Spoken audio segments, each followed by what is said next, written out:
참 믿고 의지하면서 겁없이 나갈 때 주 예수 믿는 힘으로 온 세상 이기네.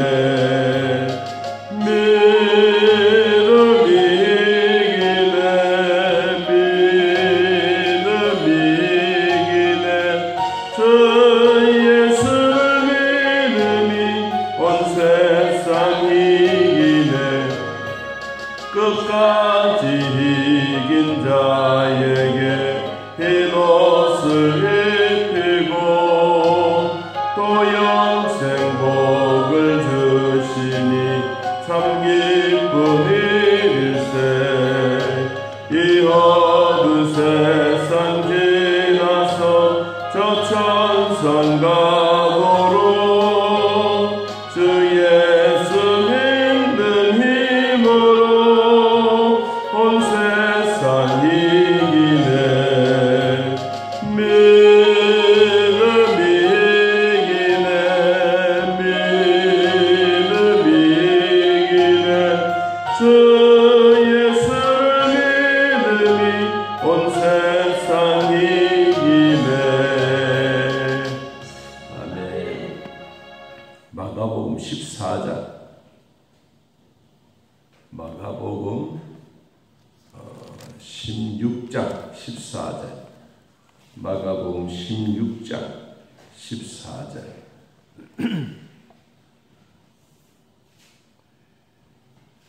마가복음 16장 14절 18절까지 하나님 말씀을 함께 읽습니다. 그 후에 11 제자가 음식 먹을 때에 예수께서 그들에게 나타나사 그들의 믿음 없는 것과 마음이 완악한 것을 꾸짖으시니 이는 자기가 살아난 것을 본 자들의 말을 믿지 아니함이라. 또 이르시되 너희는 온 천하에 다니며 만민에게 복음을 전파하라. 믿고 세례를 받는 사람은 구원을 얻을 것이요 믿지 않는 사람은 정죄를 받으리라. 믿는 자들에게는 이런 표적이 따르리니 곧 그들이 내 이름으로 귀신을 쫓아내며 새 방언을 말하며 뱀을 집어 올리며 무슨 독을 마실지라도 해를 받지 아니하며 병든 사람에게 손을 얹은즉 나으리라 하시더라. 아멘. 오늘 본문의 말씀은 예수님이 부활하시고 난 다음에 제자들에게 식사하실 때, 음식을 먹을 때 주님이 그 방 안에 나타나셨던 이야기입니다. 성경의 부활은 역사적인 사실입니다. 또 성경이 기록해 주고 있는 역사적인 사실을 안 믿는 사람도 있지만 그러나 믿는 사람들이 더 많습니다.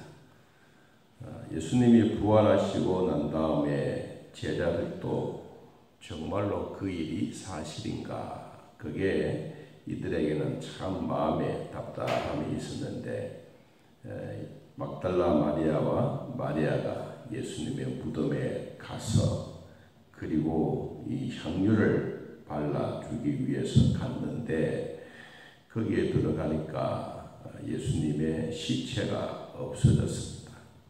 그래서 깜짝 놀라서 그들을 돌아보고 있는데 그때 청년 천사가 나타나서 16장 6절에 이렇게 말합니다. 놀라지 말라. 너희가 십자가에 못 박히신 나사렛 예수를 찾는구나. 그가 살아나셨고 여기 계시지 아니하니라.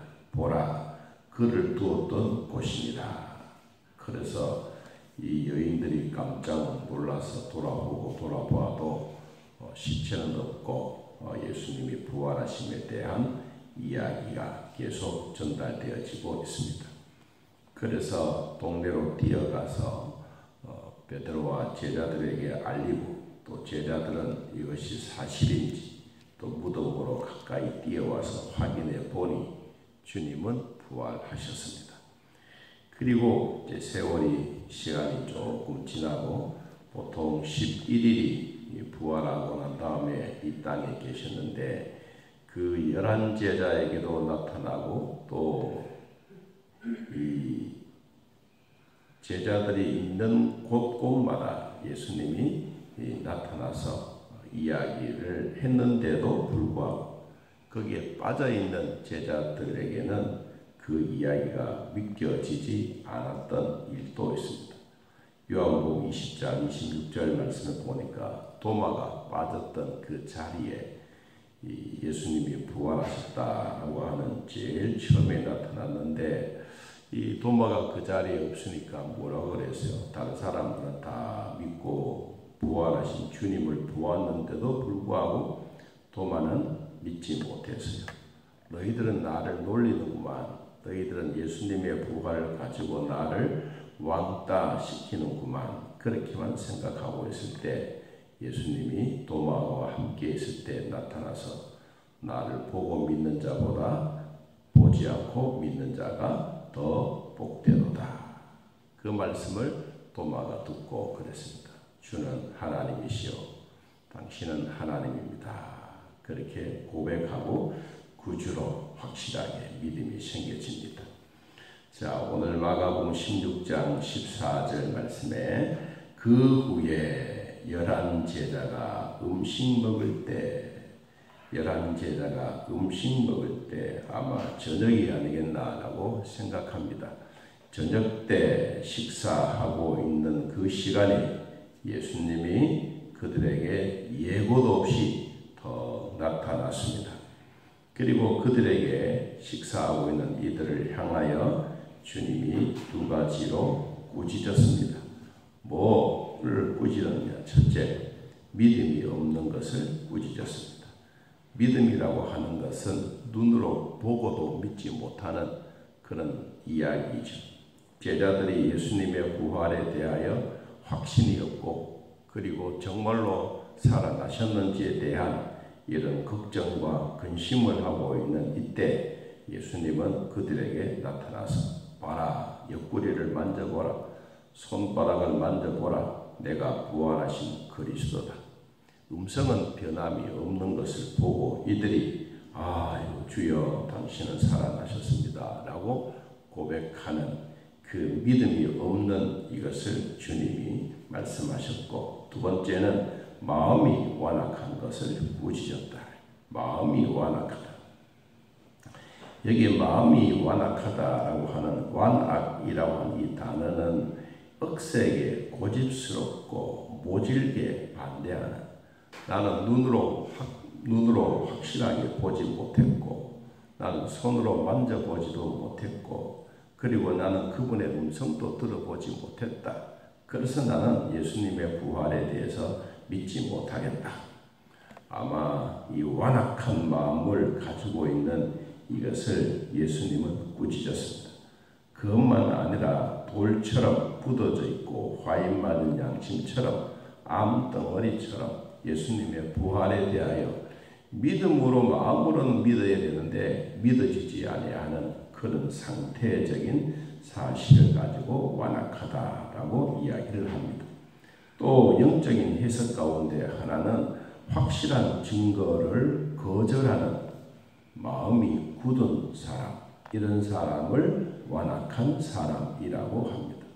그러면 예수님이 음식 먹을 때 제자들에게 나타나서 두 가지, 믿음이 없는 것과 마음이 딱딱하고 부활에 대하여 전혀 관심이 없는 이런 제자들을 향하여 꾸짖었습니다.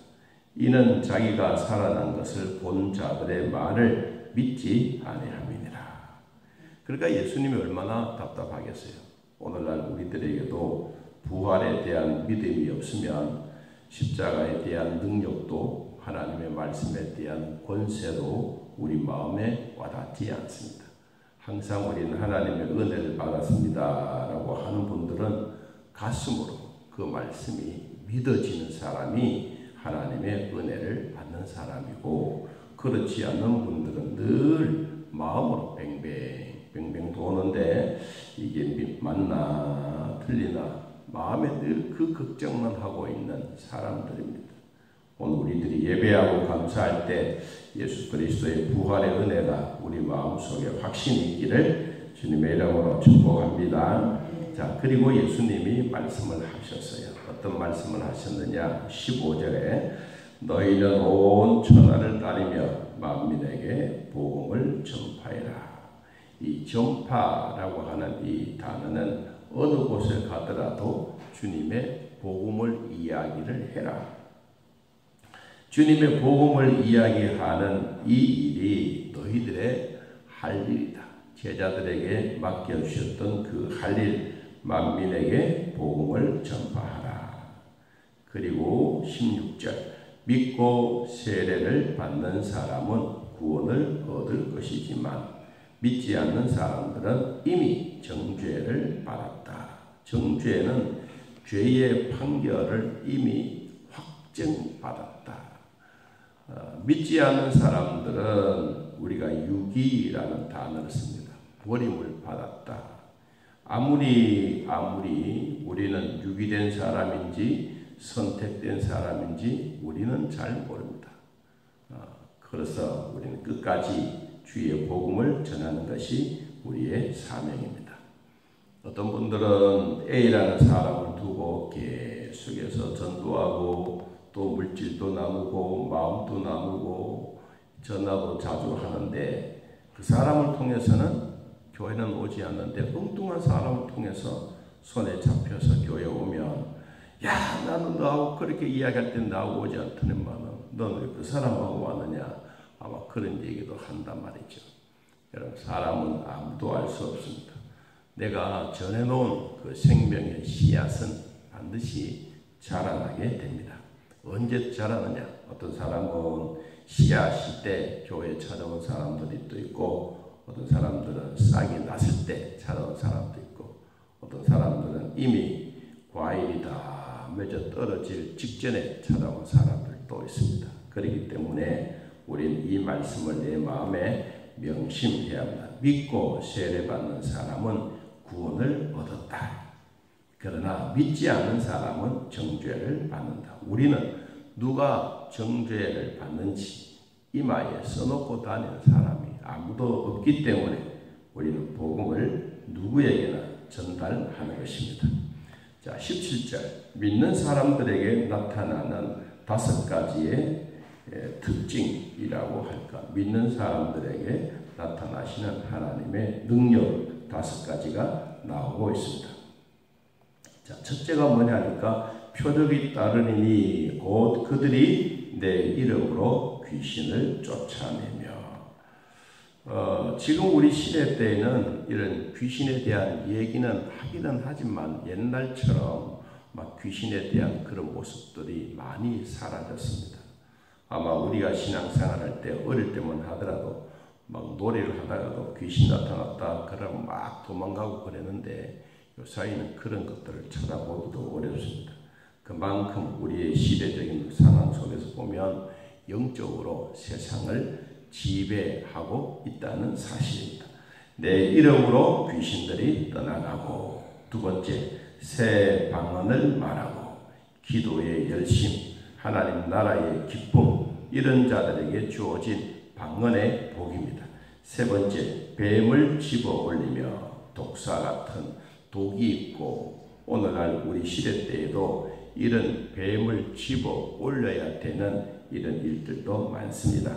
네 번째 무슨 독을 마실지라도 해를 받지 않는다. 이 독 얼마나 많지 않습니까? 우리 주변에도 이런 독이 있는 게 한두 가지가 아닙니다. 사람들에게는 좋은 말도 하지만 악독스러운 말도 많이 합니다. 악독의 말은 사람들의 마음에 상처를 주는 마음입니다. 이런 말들은 우리의 입에서 떨어지지 않아야 되는 것인데도 불구하고 우리는 이런 것을 좋아하는 사람이 누가 있겠어요? 그러나 그런 이야기들은 조심해야 되는 겁니다. 무슨 독을 마실지라도 해를 받지 아니하며 다섯 번째 병든 사람에게 손을 얹은 즉 나으니라. 곧 기적에 나타나는 모습입니다. 자, 믿는 자들에게 나타나는 5가지 표정만이 아니라 오늘날 우리 시대 때에도 똑같은 믿음의 사람들이 일어나고 있습니다. 그러면 주님이 말씀하셨던 이 말씀을 제자들은 어떻게 받아들였느냐? 그 말씀을 받고 가만히 있었느냐? 아니면 어떻게 실천을 했는지 19절, 20절 보겠습니다. 주 예수께서 말씀을 마치신 후에 하늘로 올려지사 하나님 우편에 앉으시니라. 제자들이 나가 두루 전파할세 주께서 함께 역사하사 그 따르는 표적으로 말씀을 확실히 증언하시니라. 아멘.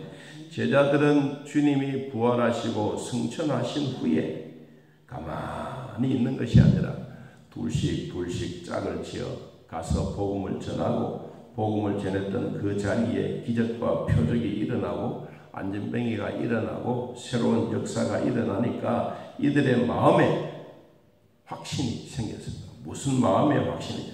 말씀의 권세에 대한 확신. 이 말씀이 이 제자들에게는 힘과 용기가 생겨진답니다. 그러면 예수님이 전해주셨던 그 말씀의 권세의 힘은 얼마나 강한 것인지 우리 성경에 보면 이렇게 기록하고 있습니다. 마태복음 7장 28절.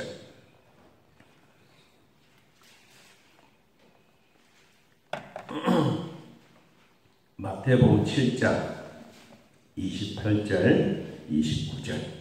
자, 같이 한번 읽어봅니다. 예수께서 이 말씀을 마치심에 무리들이 그의 가르치심에 뭐했더라? 놀라니 이는 그 가르치는 것이 권위 있는 자와 같고 그들의 서기관들과 같지 아니함이라. 아멘. 이론적으로 가르치는 것이 아니라 말씀 속에서 귀신들이 떠나가고 아픈 자들이 낫고 가는 곳곳마다 놀라운 변화가 일어나니까 사람들이 주님의 가르치는 말씀에 권위 있는 자와 같다.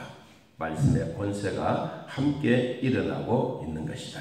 오늘날 우리들에게도 이 말씀의 권세를 주님은 우리에게도 주셨습니다. 이 권세를 가지고 주의 말씀을 전하는 모두가 되기를 예수님의 이름으로 축복합니다.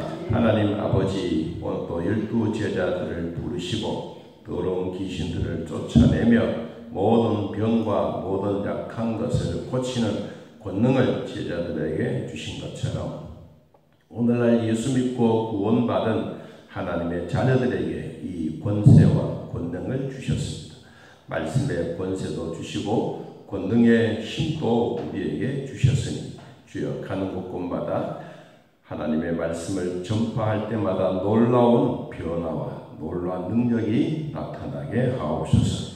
우리 교회 위에도 하나님 능력을 베풀어 주사 성도들의 가정에도 복을 다하여 주시고 경제도 되살아나게 하시고 회복되게 하시고 어려운 환경 속에서도 주님을 의지하고 주님과 더불어 살아가는 복이 있게 하여 주옵소서. 매 순간순간 믿음의 사람들이 되어 주 안에 사는 즐거움이 있게 하여 주옵소서. 오늘 우리 모두에게 은혜 주시니 감사합니다. 한 주간 동안 주님의 이름으로 승리하는 첫날 되게 하여 주시고 한 주간 동안 주님의 이름으로 기쁜 날 되게 하여 주옵소서. 예수님의 이름으로 기도하옵나이다. 아멘. 하늘에 계신 우리 아버지여, 이름이 거룩히 여김을 받으시오. 나라의 마옵시며 뜻이 하늘에서 이루어진 것 같이 땅에서도 이루어지이다. 오늘날 우리에게 일용할 양식을 주옵시고 우리가 우리에게 죄진 자를 사하여 준 것 같이 우리 죄를 사하여 주옵시고 우리를 시험에 들게 하지 마옵시고 다만 악에서 구하옵소서. 내 나라와 권세와 영광이 아버지께 영원히 있사옵나이다. 아멘. 자, 이렇게 기도드리겠습니다.